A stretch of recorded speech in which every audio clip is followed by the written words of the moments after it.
Hello everyone, welcome to IGNOU student zone. आज के इस वीडियो में हम बात करने वाले हैं ऑब्जेक्टिव्स ऑफ थ्रेड थ्योरी के बारे में। तो वीडियो को पूरा ज़रूर देखिए। अगर आप इस चैनल पे पहली बार आ रहे हैं तो इसे सब्सक्राइब कर लीजिए और साथ ही साथ बेल आइकन को प्रेस कीजिए जिससे मेरे आने वाले सभी वीडियोज़ के बारे में आपको जानकारी मिल सके। तो चलिए वीडियो स्टार्ट करते हैं। यह है IBO 1 का unit 2 theories of international trade का पॉइंट नंबर है 2.2 ऑब्जेक्टिव्स ऑफ ट्रेड थ्योरीज। चलिए इसके बारे में डिटेल में जानते हैं। The purpose of a trade theory is to explain the pattern of trade between two countries. तो जो पर्पस होता है ट्रेड थ्योरी का वो ये होता है कि जो दो कंट्री के बीच में जो ट्रेड होता है उसका क्या पैटर्न है उसके बारे में वो एक्सप्लेन करता है। What is mean by pattern of trade? तो ये पैटर्न ऑफ ट्रेड आखिर होता क्या है?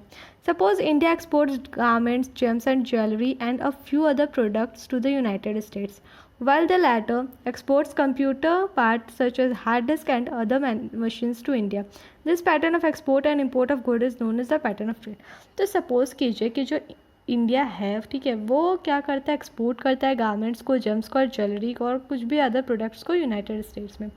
और उसी के दूसरी तरफ क्या होता है, जो यूनाइटेड स्टेट्स है वो अपनी तरफ से वो क्या एक्सपोर्ट करता है, वो एक्सपोर्ट करता है कंप्यूटर पार्ट्स और जैसे कि हार्ड डिस्क हो गया या और भी कोई मशीन्स हो गया, वो सारा वो एक्सपोर्ट करता है इंडिया को। यानी कि इंडिया के लिए वो एक्सपोर्ट इंपोर्ट दोनों है, साथ ही साथ यूनाइटेड स्टेट्स के लिए वो एक्सपोर्ट इंपोर्ट दोनों है। तो ये जो पैटर्न होता है एक्सपोर्ट इंपोर्ट का गुड्स का, उसी का पैटर्न ऑफ ट्रेड बोला जाता है।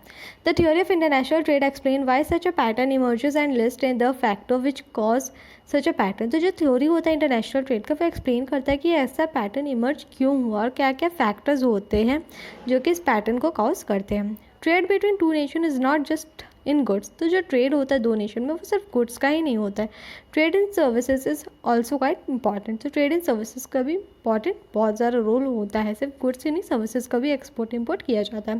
If the United States provide banking and insurance services to the Indian citizen से to the Indian exporters and importers and if this services are provided from the United States then it is to be regarded as the US export of services of to India. तो अगर United States banking या insurance service provide करता है exporters और importers को, India वो भी India का सिर्फ मीन्स इंडिया है जो भी दूसरा कंट्री को लेकर के, तो उसके इसमें क्या होगा कि वो यूनाइटेड स्टेट्स जो है वो सर्विस प्रोवाइड कर रहा है लेकिन वो एक्सपोर्ट कर रहा है अपने सर्विस का इंडिया में।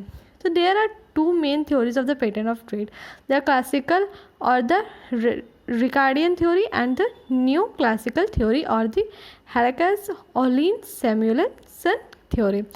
तो क्या होता है यहाँ पे दो theories of pattern of trade होता है, दो थ्योरी होता है ट्रेड का पैटर्न का। एक होता है क्लासिकल या रिकार्डियन थ्योरी और दूसरा है न्यू क्लासिकल या Heckscher Ohlin Samuelson theory. The second objective of trade theory is to explain the pattern of specialisation. तो सेकंड ऑब्जेक्टिव होता है ट्रेड थ्योरी का वो ये होता है कि जो पैटर्न होता है स्पेशलाइजेशन का उसको एक्सप्लेन करना।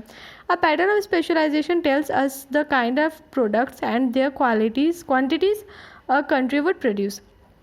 तो जो पैटर्न होता है स्पेशलाइजेशन का वो हम लोगों को ये बताता है कि जो प्रोडक्ट है वो किस तरह का और कैसा क्वांटिटी का प्रोडक्ट दूसरा कंट्री प्रोड्यूस करता है या कोई भी कंट्री प्रोड्यूस करता है। In the above example India would produce garment, James and jewellery and the other product and the United states would produce computer parts and other machines. तो जो ऊपर का एग्जाम्पल जो अबव एग्जाम्पल दिया हुआ उसमें क्या है, इंडिया जो प्रोड्यूस करता है वो क्या करता है, गारमेंट, जेम्स, ज्वेलरी या कोई भी अदर प्रोडक्ट्स को प्रोड्यूस करता है। साथ ही साथ जो यूनाइटेड स्टेट्स है वो कंप्यूटर पार्ट्स या कोई भी मशीन को प्रोड्यूस करता है।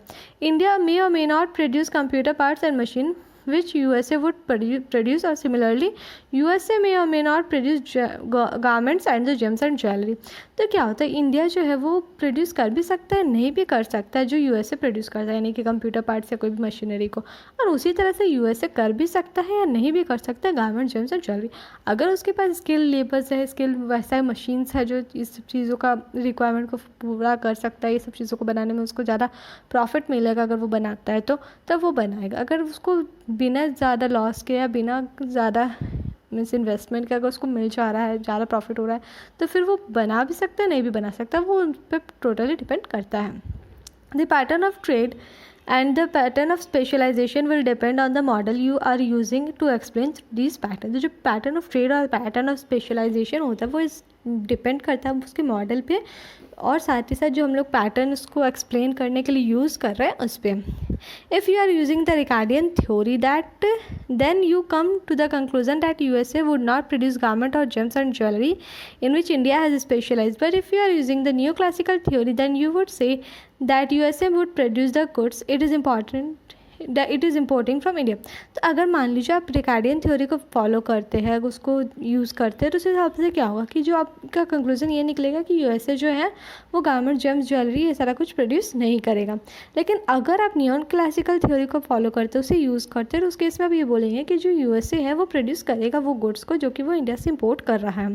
The domestic industry that produce the goods that the country import are known as import competing industry. The example garments for USA, computer parts for India, and those producing goods that the country exports are called export industries. That is example garments from India and computer parts for USA. तो जो domestic industries होते हैं जो goods को वो produce करते हैं और जो कंट्री इंपोर्ट करता है गुड्स को, उसको बोला जाता है इंपोर्ट कॉम्पिटिटिंग इंडस्ट्री। मीन्स जहाँ पे गुड्स प्रोड्यूस होता है और वो क्या करता है, एक्सपोर्ट कर देता है, तो उस केस में वो हो जाएगा इंपोर्ट कॉम्पिटिटिव इंडस्ट्री। यानी कि गारमेंट्स हो गए यूएसए के केस में क्योंकि वो इंपोर्ट करता है, और कंप्यूटर पार्ट्स हो गया इंडिया के केस में। और उसी तरह से जो प्रोड्यूस करता है गुड्स को, ठीक है, और वो एक्सपोर्ट करता है, तो उस केस में उसको क्या बोला जाएगा, एक्सपोर्टिंग कंट्री, यानी कि producing goods that a country export. तो जो भी गुड्स वो एक्सपोर्ट करता है वो एक्सपोर्टिंग इंडस्ट्री कहलाएगा। A country however will have industries whose products are neither exported nor imported and the goods produced by them are called non traded goods such as domestic transportation, electricity etcetera. तो ऐसा country जो कि जिसके पास industries है, जो industries use करता है, industries में प्रोडक्ट को बनाता है, पर क्या होता है उसका प्रोडक्ट ना ही एक्सपोर्ट होता है ना ही इंपोर्ट होता है, और ना ही, और साथ ही साथ पर क्या होता है कि उसका गुड्स को परचेज़ किया जाता है उन्हीं के द्वारा, ठीक है। मीन्स इंडस्ट्री है, गुड्स प्रोड्यूस भी हो रहा है, पर उसको ना एक्सपोर्ट किया जाता है ना इंपोर्ट किया जा रहा है वहाँ पे कुछ, तो उस केस में उसको बोला जाएगा नॉन ट्रेडेड गुड्स, जैसे कि हो गया डोमेस्टिक ट्रांसपोर्टेशन, इलेक्ट्रिसिटी, ये सारी कुछ। The third objective of trade theory is to show that international trade is mutually beneficial to the trading country. तो जो थर्ड ऑब्जेक्टिव होता है ट्रेड थ्योरी का, वो ये बताता है कि जो इंटरनेशनल ट्रेड होता है वो ट्रेडिंग कंट्रीज़ के लिए बहुत ही ज़्यादा बेनिफिशियल है, बहुत ही ज़्यादा इंपॉर्टेंट होता है। A country which is not engaged in trade with any country is in a state of autarky. तो जो कंट्री कोई भी ट्रेड में इंगेज नहीं होता है किसी भी कंट्री के साथ, उस स्टेट को ऑटार्की बोला जाता है, वो एक ऑटार्की का स्टेट में कहलाता है। The theory says that trade is better than autarky under any circumstances. तो एक थ्योरी बताता है कि ट्रेड जो है वो बहुत ही ज़्यादा बेटर होता है ऑटार्की की, कोई भी कंडीशंस हो, कोई भी सर्कमस्टांसेस हो, बट ट्रेड ज़्यादा बेटर होता है। However, how much trade a country would have and whether a country should restrict the quantities of export and import by custom duty, tariff, quotas and taxes is quite another matter।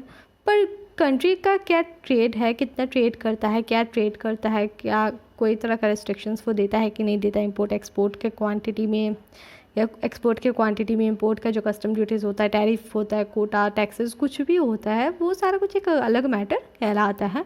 पर trade जो है वो बहुत ही ज़्यादा better है autarky से।